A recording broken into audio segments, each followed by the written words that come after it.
হে FC lovers, কি অবস্থা সবার? তো আজকের ভিডিও টপিক হচ্ছে কিভাবে নেইমারকে পারচেজ করব। আমরা সকলেই জানি নেইমারের কার্ড এফসি থেকে চলে গেছে।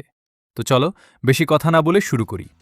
তো তোমরা প্রথমে এখান থেকে প্লে অপশনে চলে যাবে, তারপর তোমরা ক্রনিকলসে ক্লিক করবা, তারপর এখান থেকে রাইট সাইডে কিছুটা স্কোর করবা, তারপর তোমরা বেকহাম ক্রনিকলস ক্লিক করবা, তারপর তোমরা এখান থেকে চ্যাপ্টার 1-এ চলে যাবা। এখন এই জায়গায় ক্লিক করবা, তারপর তোমরা নিচে কিছুটা স্ক্রোল করলেই দেখতে পাবা নেইমারের কার্ড। তারপর তোমরা নেইমারের কার্ডের উপর একটা ক্লিক করবা, তারপর তোমরা দেখতেই পাচ্ছ এখানে নেইমারের কার্ড। এখন তোমরা স্টার মতো একটা অপশন দেখতে পাবা, ওইটা হলো ওয়াচ লিস্ট।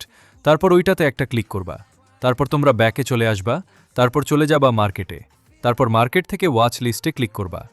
তারপর তোমরা দেখতেই পাচ্ছ নেইমার ওয়াচ লিস্টে অ্যাড হয়ে গেছে। এখন তোমরা এখান থেকে নেইমারকে পারচেজ করতে পারবা। তো দেখতেই পাচ্ছ নেইমারকে পারচেজ করার জন্য প্রয়োজন প্রায় 12 মিলিয়ন কয়েন, কিন্তু আমার কাছে আছে মাত্র 7 মিলিয়ন, তাই আমি নেইমারকে কিনতে পারছি না। তোমরা চাইলে নেইমারকে কিনতে পারো, কিন্তু আমি কিছু কথা বলি।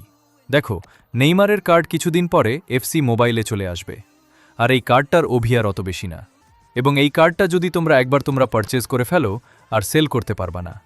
তো আজকের ভিডিও এই পর্যন্তই। পরবর্তী ভিডিও কি নিয়ে দেখতে চাও কমেন্ট করো, আর ভিডিওটা ভালো লাগলো ভিডিওতে একটা লাইক দিয়ে চ্যানেলটা সাবস্ক্রাইব করুন।